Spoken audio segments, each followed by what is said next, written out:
श्री शिवाय नमस्तुभ्यम। दोस्तों, आप सभी लोग जानते हैं कि 7 अप्रैल 2024 को है मासिक शिवरात्रि। दोस्तों, ये मासिक शिवरात्रि चैत्र महीने में पड़ने वाली शिवरात्रि है, इसलिए इस मासिक शिवरात्रि का बहुत ही बड़ा और विशेष महत्व यहाँ पर होता है। साथ ही में दोस्तों, मासिक शिवरात्रि का दिन एक ऐसा दिन होता है जिस दिन हम भगवान शिव जी को बहुत आसानी से प्रसन्न कर सकते हैं। आसानी से कहने का मतलब ये नहीं होता कि बहुत आसानी से प्रसन्न कर सकते। जब आप भगवान शिव जी को प्रसन्न करते हो तो भाई उसके लिए आपको कुछ उपाय करना होता है, जिस उपाय को हम इस वीडियो में आप लोगों को बताएंगे। जो उपाय अगर आप लोग इस मासिक शिवरात्रि और वो भी चैत्र महीने की में पड़ने वाली इस मासिक शिवरात्रि में कर लेते हो तो ये आपकी जो भी मनोकामना होगी वो 3 महीने के अंदर या 3 महीने के बाद में कभी भी पूर्ण होना शुरू हो जाएगी। अगर आप उपाय को पूरे मन और पूरे भाव से करोगे तो 3 महीने के अंदर ही आपकी मनोकामना पूर्ण होना शुरू हो जाएगी। तो दोस्तों, ये मौका आपको अपने हाथ से नहीं जाने देना है। हम आपको एक उपाय एक ही बताते हैं, वो ऐसा बताते हैं जिस उपाय को करने से आपकी मनोकामना सच में पूर्ण होती है,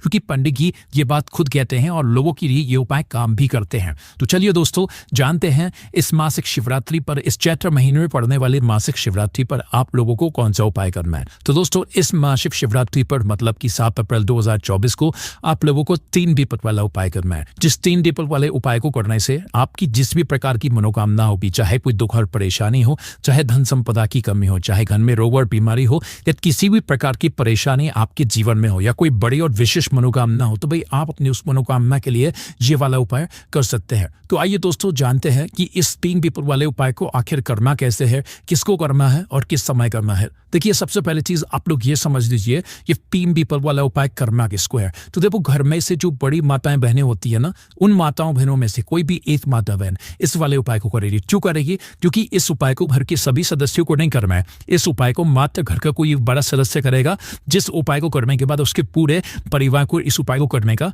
फल मिल जाएगा। ठीक है, तो घर का कोई एक बड़ा मुख्य सदस्य ही या व्यक्ति ही इस उपाय को करेगा, जो कि मुख्य रूप से माताओं बहनों में से कोई एक होगा। हाँ, अगर किसी कारणवश घर में माताएं बहनें उपस्थित ना हो, और या तो घर में जो है मतलब माताएं बहनें उपाय को ना कर पा रही हूं, तो उस जगह पर फिर क्या हो सकता है कि भाई घर का कोई बड़ा व्यक्ति भी, चाहे वो पुरुष ही क्यों ना हो, वह भी इस उपाय को कर सकता है। ठीक है, पर उपाय को करते समय कुछ बातों का विशेष रूप से ध्यान रखना है, चूंकि हम आपको इसी वीडियो में बताने वाले हैं, उपाय को अच्छे से समझाने वाले हैं। तो आप लोग ये बात समझ गए कि उपाय को शो कर रहे हैं। अब हम जानते हैं उपाय को करने का समय क्या है। तो देखो, 3 दीपक वाला उपाय है। सीधी सी बात है, इस उपाय में दीपक जलेंगे तो दीपक हमेशा शाम के समय प्रदोष काल में या रात्रि के समय ही जलाए जाते हैं। तो ये वाला उपाय भी दोस्तों शाम के समय प्रदोष काल में या रात्रि के समय ही होगा। इस बात का आप लोगों को ध्यान रखना है। ये उपाय सुबह के समय नहीं होगा, इस बात का आप लोग ध्यान रखना। शाम के समय प्रदोष काल में ही होगा। ठीक है, अब दोस्तों हम जानते हैं इस उपाय को करने की विधि क्या है। इस उपाय में आपको क्या करना है, और जो 3 दीपक आप बनाओगे, ये 3 दीपक आपको कहाँ कहाँ पर रखना है। ठीक है, और इस उपाय को करने में आपको क्या क्या मतलब चीजें ध्यान रखनी, जिससे कि आपको उपाय जल्दी काम करे और आपको उपाय का फल बहुत बड़ा होकर मिले। ठीक है, तो सबसे पहले चीज दोस्तों, 3 दीपक वाला उपाय है, तो इसमें हमें सीधी सी बात है 3 दीपक तो तैयार करने ही करने पड़ेंगे। देखो, उपाय को करने का जो समय है वो तो शाम का समय है, पर शाम के समय में भी लोगों को बहुत ज्यादा कंफ्यूजन होती है कि भाई शाम का समय होता कितने बजे से लेकर कितने बजे के या प्रदोष काल में लोग बहुत कंफ्यूज होते हैं कि ये समय कब का होता है। ठीक है, और हमें इस उपाय को किस समय से लेकर किस समय के बीच में करना है। तो देखो, पंडित जी ने भी ये बात खुद कही है कि हर मौसम में प्रदोष काल का समय अलग अलग होता है। प्रदोष काल का एक वो समय होता है जब शाम हो रही होती है, रात होने वाली होती है। इसके बीच का समय जो होता है वो प्रदोष काल का समय होता है। और एक अंदाजन से बात करें तो शाम के 6 बजे से लेकर शाम के 7 बजे के बीच का जो समय होता है यह प्रदोष काल का समय होता है। पर अभी समय की बात करें तो हो सकता है भाई यही समय मतलब 6:30 बजे से लेकर 7:30 बजे के बीच का समय हो जाए। ठीक है, तो अगर हम आपसे कहें कि भाई आप इस उपाय को किस समय करोगे,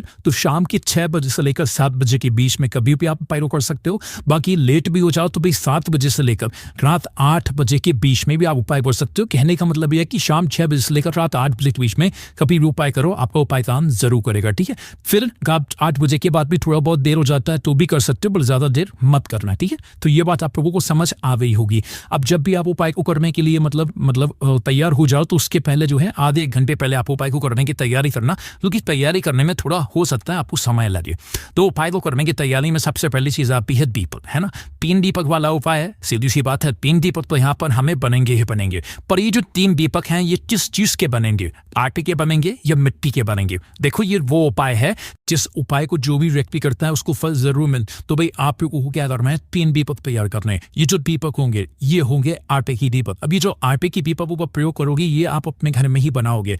जैसे ही पिंक दीपक तैयार होते हैं उसके बाद में इन तीनों दीपकों के अंदर जो बत्ती रखाएगी वो सबसे महत्वपूर्ण चीज है, गोल बत्ती रखाएगी। भगवान शिव जी के कार्यों में और भगवान शिव जी के उपायों में हमेशा गोल बत्ती का प्रयोग किया जाता है, इस बात का ध्यान रखना। तो अपने हाथों से बनी हुई आपके घर में जो रोई हो उस रोई से अपने हाथों से गोल बत्ती बनाना, फिर इन दीपकों के अंदर रखना। इस बात का भी आप लोग विशेष रूप से ध्यान रखना है, ठीक है। ये बात आप लोगों को समझ आ रही। उसके बाद में क्या बाजार वाली बत्ती नहीं रख सकते, बाजार वाली बत्ती भी रख सकते हो, पर कोशिश करना अगर आप भगवान शिव जी को सच में पसंद करना चाहते हो तो अपने हाथ से बनी हुई गोल बत्ती का ही प्रयोग करना। एक गोल बत्ती तीनों दीपकों के अंदर रख देना। उसके बाद में इसके अंदर क्या चीज डलेगी जिससे ये दीपक डलेंगे, तो यहाँ पर डलेगा शुद्ध देसी गाय का घी। देखो शुद्ध देसी गाय का घी हम बार बार इसीलिए बोलते हैं क्योंकि इसी उपाय में यही घी प्रयोग होता है, शुद्ध देसी गाय का घी। ना तो इसमें बाजार का घी चलता है ना तो यहाँ पर भैंस का घी चलता है। हम आपसे पहले से ही बोल के आए हुए हैं अपने घर में थोड़ा सा शुद्ध देसी गाय का घी हमेशा रखा करो। वो क्यों रखा करो, ये भले ही थोड़ा महंगा मिलेगा, थोड़ा ढूंढने पर मिलेगा, पर मिलेगा जरूर, है ना। और जब ये मिलेगा तो निश्चित सी बात है भगवान शिव जी आपसे प्रसन्न होंगे। भगवान शिव जी प्रसन्न होते हैं तो सिर्फ शुद्ध देसी गाय के घी से ही होते हैं, और इसको घर में रखने से बरकत भी आती है, धन संपदा भी बढ़ती है। इस बात का भी आप लोग ध्यान रखना। तो आप लोग जो है तीनों दीपकों के अंदर शुद्ध देसी गाय का घी डाल लो, ठीक है। बराबर बराबर डाल लेना, इतना डालना चाहिए वो दीपक कुछ समय तक चल सके, है ना। तो जैसे ही आप लोग ये घी डाल लेते हो उसके बाद में आपके ये दीपक तैयार हो जाते हैं। इन दीपकों को आप अपने किसी भी पूजन वाले थाली में या प्लेट में जमा कर रख लो, क्योंकि हाथ में तो ये तीनों दीपक आप नहीं पर लेकर नहीं जा सकते। तीनों दीपकों को जमा लेना। तीनों दीपकों को जमाने के बाद अब आपको क्या करना है, जब आप उपाय को करने के लिए अपने घर से निकलो तो कुछ बातों का ध्यान रखना है। जैसे कि ये दीपक जहां पर आप रखने वाले हो वहां पर आप चाहो तो भाई अपने साथ में कुछ चावल के दाने, कुछ फूल की पंखुड़ियां रख सकते हो, जिससे कि जहां पर आप ये दीपक रखो वहां पर पहले कुछ चावल के दाने या फूल की पंखुड़ियां रखो, उसके बाद ही ये दीपक वहां पर रखो। चाहो तो रख सकते हो, आपके ऊपर है। उसके बाद में दूसरी चीज, अपने घर से अपनी माचिस लेकर जाना। ये चीज हम आपको बार बार इसीलिए याद दिलाते हैं ताकि आपको याद रहे। और जब याद नहीं रहा, आपने मंदिर में किसी और से माचिस ले लिया, जहां पर आपने ये दीपक रखे वहां पर किसी और से माचिस ले ली, तो भाई इस उपाय का फिर उस व्यक्ति को भी चला जाएगा, कुछ भाग चला जाएगा, ठीक है। इसलिए हम आपको बार बार समझाते हैं अपने घर से अपनी माचिस लेकर जाना। और जैसे ये सारी तैयारियां हो जाती हैं तो ये 3 दीपक 3 जगहों पर रखाएंगे, चूंकि लाइन से ही रखाएंगे जैसे जैसे हम आपको बता रहे हैं। तो दोस्तों सबसे पहला जो दीपक है वो आप किसी भी बड़े वाले बेलपत्र के पेड़ के नीचे लेकर जाओगे और अपना पहला दीपक उस बेलपत्र के पेड़ के नीचे चलाओगे और उस बेलपत्र के पेड़ के नीचे भगवान शिव जी, माता पार्वती और माता लक्ष्मी जी का नाम लेकर